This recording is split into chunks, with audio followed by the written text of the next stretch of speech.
Morning class. हम लोग science में आज चैप्टर 7 शुरू करेंगे। कौन सा चैप्टर? चैप्टर 7। चैप्टर 7 का नाम जो है वो है न्यूट्रिशन इन एनिमल, जंतुओं में पोषण।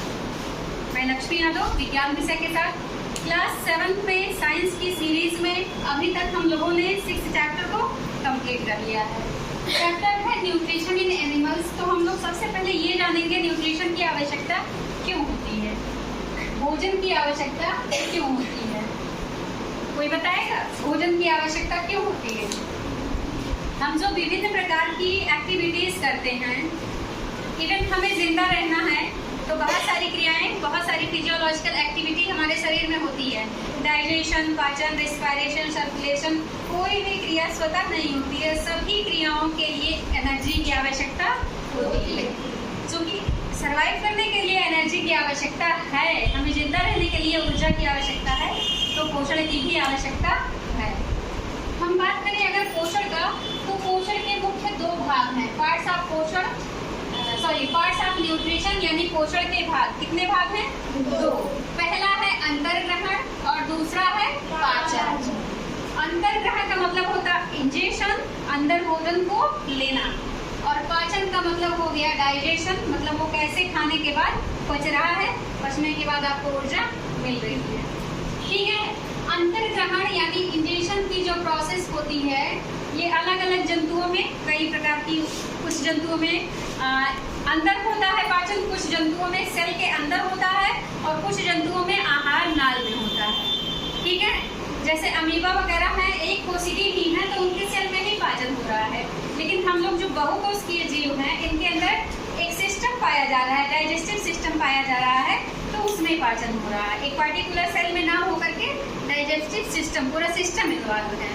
ठीक है। तो इस बेस पर अंतर्ग्रहण की 2 विधियां होती हैं। ठीक है। ये एक आपको बताया मैंने, एक्स्ट्रा सेलुलर होता है, ठीक है, एक होता है इंट्रा सेलुलर। फिलहाल ये आपके सिलेबस में नहीं, थोड़ा आगे है। अब हम लोग बात कर रहे पाचन की, डाइजेशन की। तो डाइजेशन आपके सिलेबस में जो है वो है ह्यूमन में डाइजेशन इन ह्यूमन, मानव में पाचन। हम लोग में पाचन के लिए जो अंग है डाइजेस्टिव सिस्टम, उसे बोलेंगे पूरे के पूरे को क्या? आहार नाल। क्या बोलते हैं? आहार नाल। आहार नाल जो है हमारे बकल कैविटी यानी मुख की जो अंदर की कैविटी है, मुख गुहा, यहाँ से लेकर के हमारे एनस यानी कि गुदा तक होता है। कहाँ से कहाँ तक? मुख से गुदा तक, माउथ टू एनस। ये आप लोग समझ गए होंगे। ठीक है। फिर अगर बात करें आहार नाल में क्या क्या आएगा, कितने पार्ट हैं, और इसमें कितने पार्ट हैं? 5।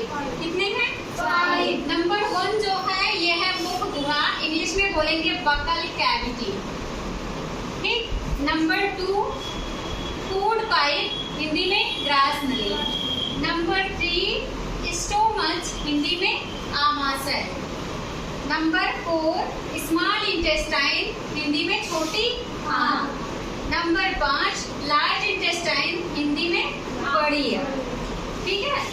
ये 5 मुख्य पार्ट हैं हमारे आहार नाल। कितने पार्ट हैं? 5। ठीक है। अब हम शुरू करेंगे। सबसे पहले क्या आ रहा है? बकल कैविटी, मुख गुहा आ रहा है।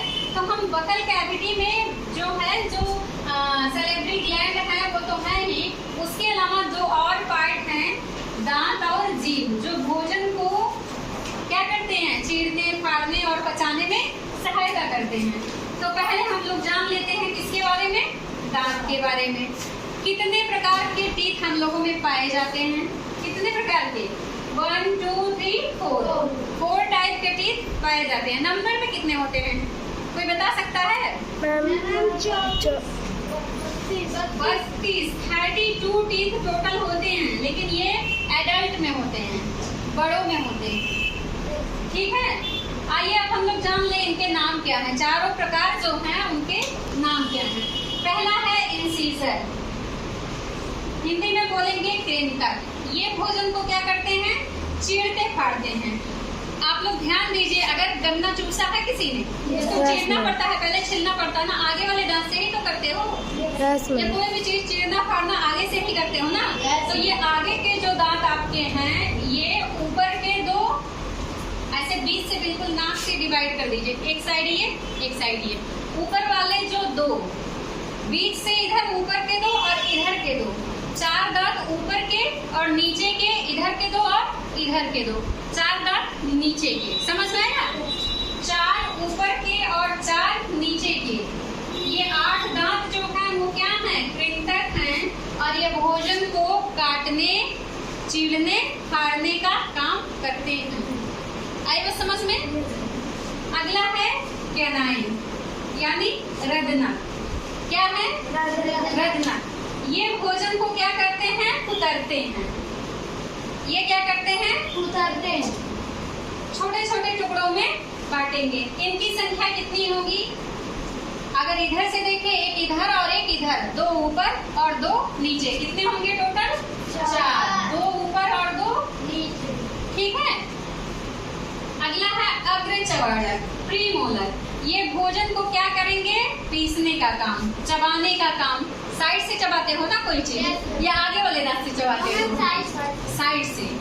तो ये जो है इनकी संख्या जो होती है, एक साइड ऊपर से 2, दूसरे साइड ऊपर से 2, और नीचे के दोनों साइड 2-2, तो 4 ऊपर और 4 नीचे कितने होंगे? 8। ये 4/4 लिखने का मतलब ये है, ये ऊपर वाला है और ये नीचे वाला है, ठीक है। और अगले हैं क्या? चवर्णक, बिल्कुल लास्ट वाले।